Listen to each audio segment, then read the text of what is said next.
आज आपण बघूया रवा डोसा सांबार चटणी आणि सारणासह कसा बनवायचा। इथे मी 2 कप रवा घेतला आहे। बारीक रवा घ्यायचा आहे। जर बारीक नसेल तर मिक्सरमधून फिरवून घ्या।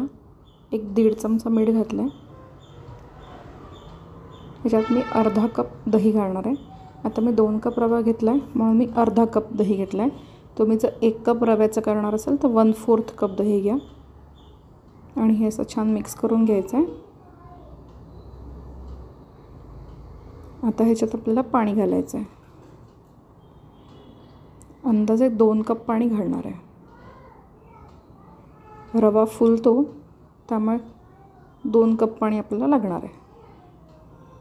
मिक्स करून घ्यायचं आहे।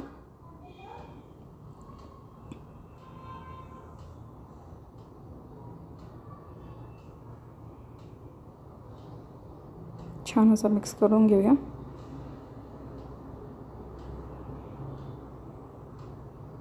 थोडं जास्त घट्ट वाटत असेल तर थोडंसं पाणी अजून घालूया आपण याच्यामध्ये,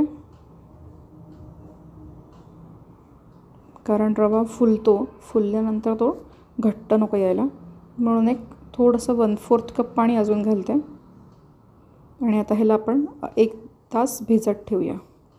तोच तर आपण चटणी कशी बनवायची ते बघूया। इथे मी 3 मिरच्या घेतल्या आहेत। छोटासा आल्याचा तुकडा घेतला आहे।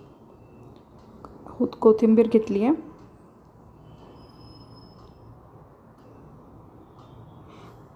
2 चमचे मी सुकं खोबरं घालणार आहे याच्यामध्ये। 1 चमचा जिरं, 2 गोडलिंबाच्या काड्या घेतल्या, त्याची पानं घालणार आहोत आपण। चटणीला खूप छान टेस्ट येते। फोडणीत पण घालूया, पण आधी आपण वाटणात घालूया, खूप छान वाटतं हे। मीठ घालूया, दही घालते आहे, 1/4 कप दही घेतलं आहे आणि साखर। दही नसेल तुमच्याकडे तर तुम्ही लिंबाचा रसाचाही वापर करू शकता। आता हे छान वाटून घेऊया। मी थोडंसं याच्यात पाणी घातलं होतं, थोडंसं पातळ करायला। आता ही आपली चटणी तयार आहे। आता आपण सांबाराची तयारी करू। इथे मी शेवगा घेतल्या 3 आणि हे वांगे घेतले, एकदम बारीक कट करून घ्यायचे आहे आणि एकदम छोटासा अर्धा बटाटाचा तुकडे पण घेतले आहे। सो भाज्या तुम्ही तुमच्या आवडीने घेऊ शकता याच्यामध्ये। ह्याला अशा पाण्यात ठेवूया आणि आता आपण फोडणीची तयारी करूया। इथे मी मोहरी घातली आहे, हिंग घालणार आहे, गोडलिंबा आणि सुक्या लाल मिरच्या घालायच्या आहेत। थोडंसं ह्याला 1-2 मिनटं होऊ देऊया, मिरच्या थोड्याशा लाल। आता आपण त्यात टमाटर घालूया। तुम्ही जर चिंच खात असाल तर चिंच गुळाचा कोळ टाकला तरी चालतो। हळद घालूया, तिखट,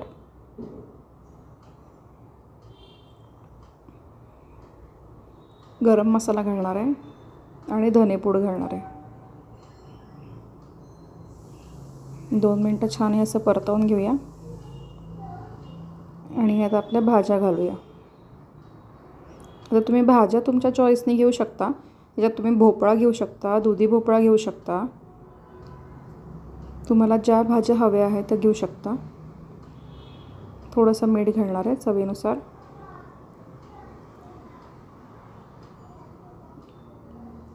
आता त्याच्यात पाणी घालायचं आहे आपल्याला। मी इथे एक 1.5 ग्लास पाणी घातलं आहे आणि ह्याला झाकण ठेवून आपण शिजवून घ्यायचं आहे।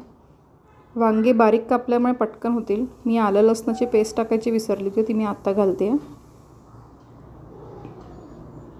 आता हे झाकण ठेवून एक 5 ते 7 मिनटं छान शेंगा आपल्या शिजतील असं शिजवून घ्यायचं आहे। सो हे झालं आहे। आता याच्यात मी 1 कप वरण घालणार आहे। तुरीच्या डाळीचं वरण शिजवून घेतलेलं होतं मी, ते घालणार आहे।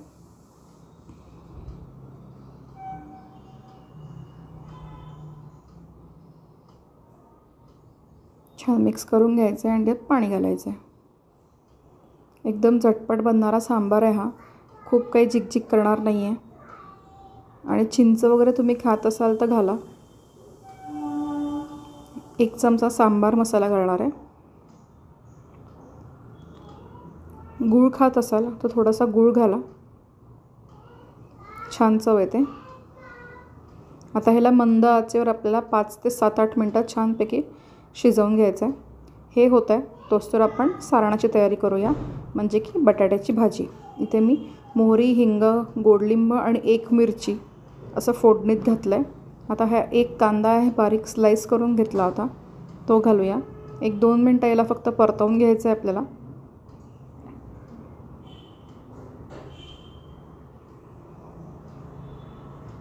आता याच्यात मीठ घालूया, हळद घालणार आहे आणि धनेपूड. बस ह्याच्यामध्ये एवढंच घालणार आहे. ह्याला छान मिक्स करून घेऊ आणि याच्यात आलं लसणाची पेस्ट घालणार आहे. ऑप्शनल आहे, तुम्ही नसाल खात तर नका घालू, तशी पण भाजी छान लागते. आता हा बटाटा आपण कुचकरून घालणार आहोत हाताने, या पद्धतीने. आता हे छान सगळं असं मिक्स करून घ्यायचं आहे आणि या भाजीला आपल्याला 5 मिनटं वाफेवर ठेवायचं आहे, कमी आचेवर. आता हे झालं आहे, ह्याच्यावर कोथिंबीर घालायची आहे. ह्याला छान मिक्स करून घ्यायचं आहे आणि आपली ही बटाट्याची भाजी तयार आहे. इकडे आपला सांबारही छान उकळून झाला आहे, मस्त रंगही छान आला आहे आपल्या सांबाराला. कोथिंबीर घालूया. इथे आपला सांबार पण तयार झाला आहे. आता आपण चटणीला मस्त फोडणी देऊया. इथे मी याच्यात गोडलिंब घातला आहे, जिरं घातलं आहे,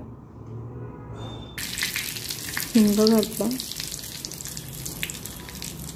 मस्त अशी कडक फोडणी ह्याला छानपैकी चटणीत टाकायचं आणि एकदा मिक्स करून घ्यायचं. सो आता ही चटणी पण तयार आहे, सांबार पण तयार आहे आणि आपली भाजी पण तयार आहे. आता आपण हे रव्याचं बघूया. हे पण छान मुरलं आहे. आता ह्याच्यामध्ये आपल्याला 1 पॅकेट फ्रूट इनो घालायचं आहे. आधीपासून इनो घालून ठेवू नका, जेव्हा तुम्ही डोस्याची तयारी करणार असाल तेव्हा घाला. आणि कारण इनो घातल्यानंतर आपल्याला लगेच बनवायला घ्यावं लागणार आहे, जास्त वेळ ठेवता येणार नाही, नाहीतर ते खूप फसफसून जाईल. सो हे असं छान झालं आहे आपलं. आता आपण डोसे करायला घेऊया. आता इथे तवा छान तापला आहे. असे 2 चमचे घालायचे आहेत. छोटा डाव आहे माझा, तुमचा मोठा असेल तर 1च घ्या आणि असं हलक्या हाताने पूर्ण छान पसरवून घ्यायचं आहे याला.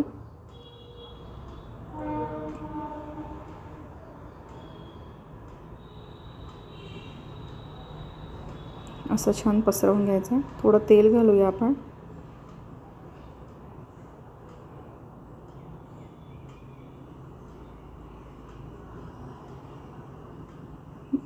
एकदम हाय फ्लेमवर करू नका, नाही तर हा करपून जाईल.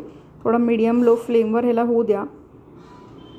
1-2 ते 3 मिनटं लागतील व्हायला. असा लाल झाला की तो आपोआप सुटायलाच लागतो साईडने. आता याला परत टर्न करायची गरज नाही आहे. सो आता ह्याच्यावरच आपण आपली भाजी घालूया बटाट्याची, अशा पद्धतीने. आणि ह्याला छानपैकी असं फोल्ड करून घेऊया. असा हा आपला डोसा पण बनवून तयार झाला आहे. रेसिपी कशी वाटली नक्की सांगा, ट्राय करून बघा. चॅनलवर नवीन असाल तर सबस्क्राईब नक्की करा आणि लाईक करा. थँक्यू.